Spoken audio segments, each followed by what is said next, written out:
एक मासूम सी आवाज। भैया मुझे बैंक में पैसे जमा करने हैं। पैसे? किसके? तेरे? गार्ड की आंखों में शक और हंसी दोनों थी। चल भाग यहाँ से छोटू, यहाँ 10-20 रुपए जमा नहीं होते। उसका हुलिया ही ऐसा था, फटे हुए कपड़े, पैरों में टूटी हुई रबर की चप्पल और कंधे पर एक मैली कुचैली सी पोटली। बैंक के उस आलीशान गेट पर खड़ा वो बच्चा किसी भी नजरिए से ग्राहक नहीं लग रहा था। गार्ड ने उसे ऊपर से नीचे तक घुरा और हकाते हुए हाथ आगे बढ़ा दिया। ए, बाहर जा, यहाँ गेट पे भीड़ मत लगा। बच्चा सहम गया, दिल जोर से धड़का लेकिन कदम पीछे नहीं हटाए। आसपास खड़े लोग तमाशबीन बन गए, कुछ के चेहरों पर मजाक वाली हंसी थी। गार्ड ने भी शायद मजाक समझते हुए और लोगों को हंसाने के लिए उसे धक्का देने के बजाय रास्ता छोड़ दिया। अंदर जाके देख ले, लेकिन खबरदार, जो लाइन में घुसने की कोशिश की तो। और फिर दरवाजा खुला। बाहर की धूल और गरीबी से बिल्कुल अलग अंदर एक नई दुनिया थी। एसी की ठंडी हवा, पॉलिश किए हुए फर्श और नोटों की वो महक। बच्चा धीरे धीरे काउंटर की तरफ बढ़ा। मैडम मुझे पैसे जमा करने हैं। काउंटर पर बैठी कर्मचारी ने अपने काम से नजर हटाई। उसकी नजर उस गंदी पोटली पर गई और वो अपनी हंसी रोक नहीं पाई। इसमें क्या है? चिल्लर कितने होंगे? 100, 200? बगल के काउंटर से एक और आवाज आई। पहले असली कस्टमर्स का काम निपटाओ यार, इनका तो चलता रहता है। बच्चे को लाइन से हटाकर किनारे कर दिया गया। वहां बैठ जा चुपचाप। वो बच्चा अपनी पोटली को सीने से भींचकर बेंच के कोने में सिकुड़ कर बैठ गया। हर गुजरते मिनट के साथ उसका डर बढ़ता जा रहा था। वो बार बार घड़ी देखता, फिर अपनी पोटली को टटोलता। हिम्मत करके वो दोबारा खड़ा हुआ, फिर से काउंटर पर गया। इस बार उसकी आंखों में आंसू तैर रहे थे। प्लीज पैसे जमा कर लीजिए ना, अगर ये खो गए तो मेरे माँ बाप बहुत परेशान हो जाएंगे। इस बार कर्मचारी का सब्र टूट गया। वो झल्ला उठी। ठीक है, लाओ इधर, खोलो अपनी ये पोटली, हम भी तो देखें ऐसा क्या खजाना लाए हो तुम। पूरे बैंक की निगाहें उस पर थीं। जैसे ही वो मैली सी गांठ खुली, सन्नाटा ऐसा कि सुई गिरे तो शोर हो। उस पोटली में जो था उसे देखकर बैंक वालों की आंखें फटी की फटी रह गईं।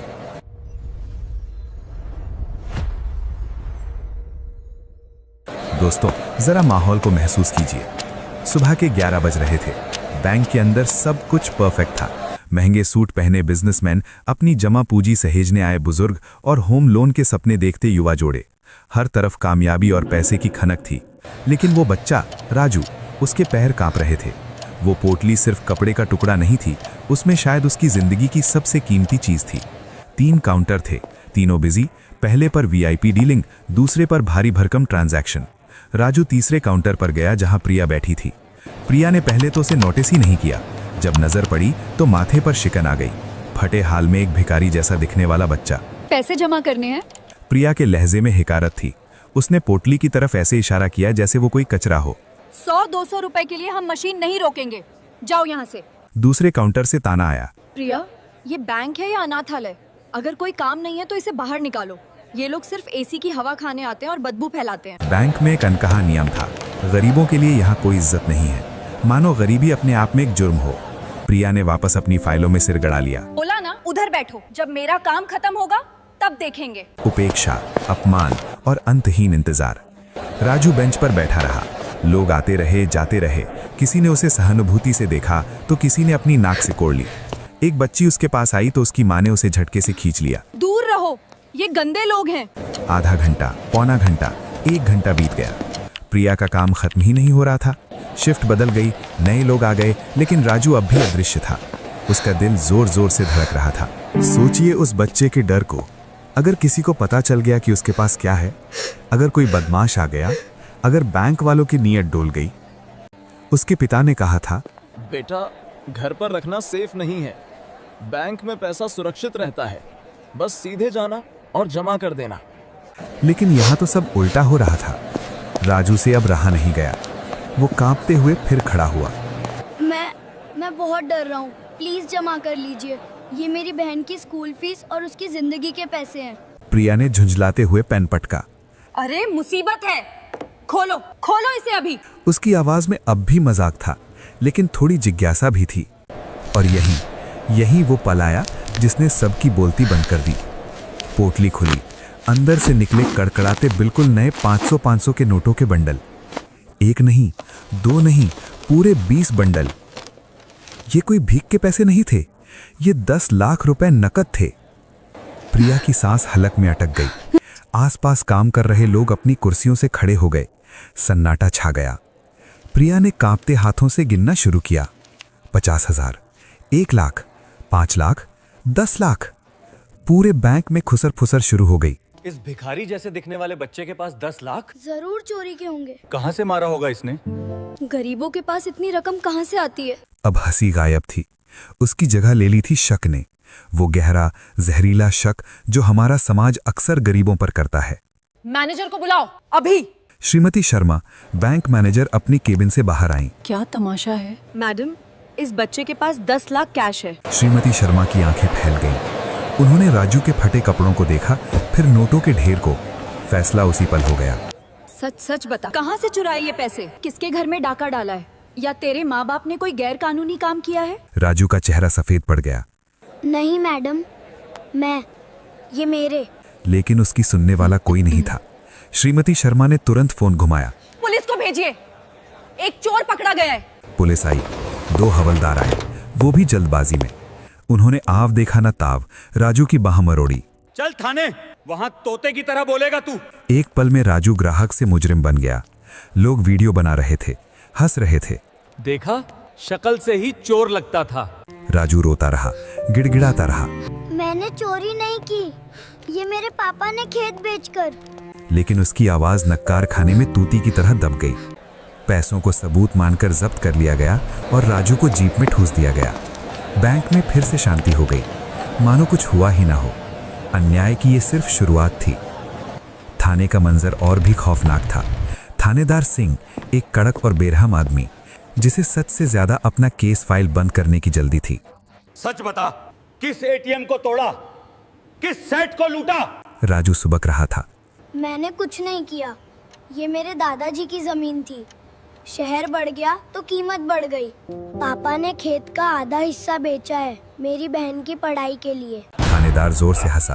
अरे वाह, क्या कहानी गढ़ी है। ये सब फिल्मी डायलॉग किसी और को सुनाना। उसने बिना किसी जांच के, बिना किसी सबूत के फाइल खोल दी। आरोपी नाबालिग, जुर्म चोरी, संदिग्ध, बरामद 10 लाख नकद। बस एक मुहर लग गई, सिर्फ इसलिए क्योंकि वो गरीब दिखता था। अगली सुबह राजू के माता पिता नरेश और मीना बदहवास हालत में थाने पहुंचे। हमारा बेटा चोर नहीं है साहब, वो ईमानदार है। लेकिन थानेदार ने उन्हें भी लपेट लिया। अच्छा, तो तुम ही हो वो गैंग लीडर, बच्चे से चोरी करवाते हो? नरेश और मीना के पास न पैसा था, न पावर, न कोई बड़ा वकील। वो टूट चुके थे, सिस्टम ने उन्हें कुचल दिया था। लेकिन तभी थाने का दरवाजा एक धमाके के साथ खुला। एक आदमी अंदर दाखिल हुआ, हाथ में फाइलों का एक पुलिंदा। उसके पीछे राजू के गांव का एक आदमी था। ये थे वकील राज वर्मा, गरीबों के मसीहा। रुकिए, ये बहुत बड़ी गलती हो रही है थानेदार साहब। थानेदार ने उन्हें घूरा। तू कौन है? मैं इस बच्चे का वकील हूँ। राज वर्मा ने टेबल पर कागजात पटके। धड़ाम। ये जमीन के असली कागज हैं। ये रही सेल डीड, ये बैंक की रसीद है जहां से खरीदार ने पैसा दिया, और ये रहा टैक्स सर्टिफिकेट। उन्होंने थानेदार की आंखों में आंखें डालकर कहा, हर एक पैसा लीगल है।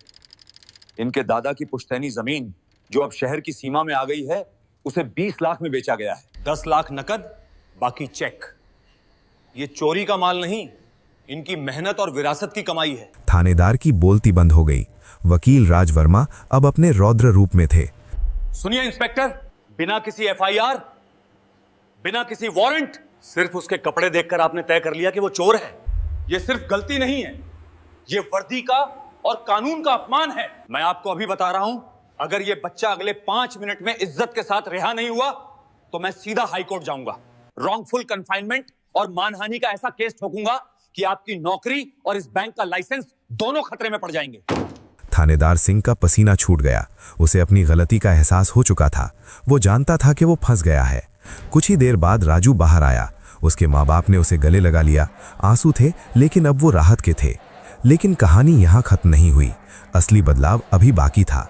अगले दिन जब बैंक के मैनेजर को एक लीगल नोटिस मिला, गरीबी के आधार पर ग्राहक के साथ भेदभाव, बैंक की साख दांव पर थी।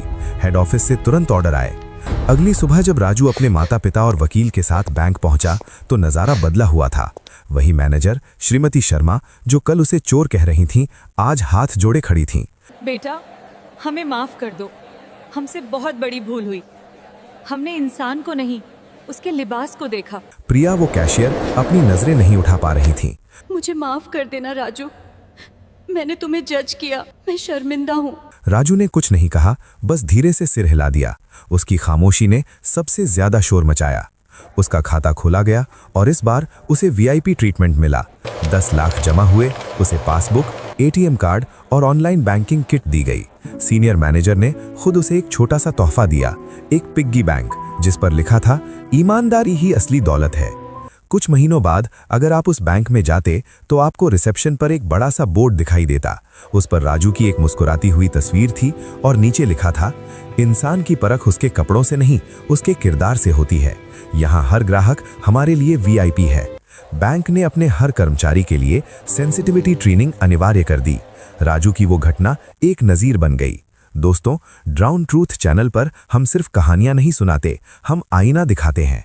ये कहानी राजू की थी, लेकिन सोचिए ऐसे कितने राजू रोज जलील होते हैं। हम और आप कितनी बार किसी को उसके हुलिये से जज कर लेते हैं।